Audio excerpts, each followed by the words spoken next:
Over here, here's the outboard gear. They call it inboard gear as in the computer. This is the outboard gear because it's out of the computer. I don't know. Bit of valve stuff. It's a bit hard. Like I was going to have a chat about sort of new and old things. Like generally, I like old guitars because they just sound better. Older microphones sound better, as I discussed before. They sound better because they sound more natural. The more modern microphones are just too bright, you know. But on the other hand, I think reverbs and some of these compressors are better new than what they were. No, we can't say better new, but they're equally as good new as some of the old ones. Like that one there, the Avalon. That's a great. It's a new compressor, like the valve compressor, was fantastic. Peach, the David Peach machine there, like the stereo compressor. It's fantastic. Let's get reverbs. Well, there's reverbs. So that one there, that's a great little reverb. The SRV 330 is fantastic for drums.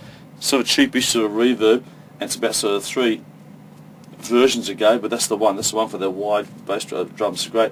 We've got a Quad-Reverb GT, again a really old guitar sort of remodelling device, but it's great. A mate of mine who's a great guitar player, has some really good things in there, so I keep that, and that works well.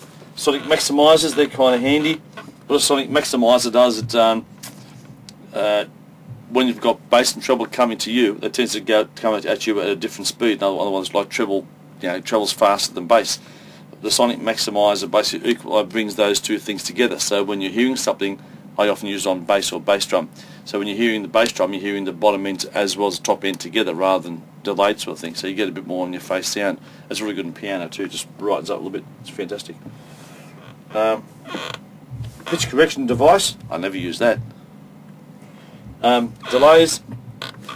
Over here, finalizer. DBXs are great. There's 166s. They're really old. I don't know how old. Probably 70s or 80s. I don't know. But if you call that old, don't take offence. But they're great just for guitars and drums. Again, you've got the 166A, and the new ones, they're probably a bit cheaper. They've got better specs. They're less noisy, this, that, and the other. But they haven't got that sound. We've got a couple of Behringer composers there. What main thing I like about the Behringer composer is the gate. It's a really good gate. It's one of the best. Well, that's a really good gate there too. It's just one of the smoothest gates I've heard. So we've got a couple. So that's great. Bit of EQ, some other gates, expensive gates, a keyboard sound thing device, drum trigger, something there. Just a Boss GL100 guitar distortion driver type thing. It's really, and I haven't used it for years, but basically it's kind of handy if someone wants a bit of distorted vocal sound. Just bang, plug in there. So I use it 4 times a year. Sounds fantastic. An old spring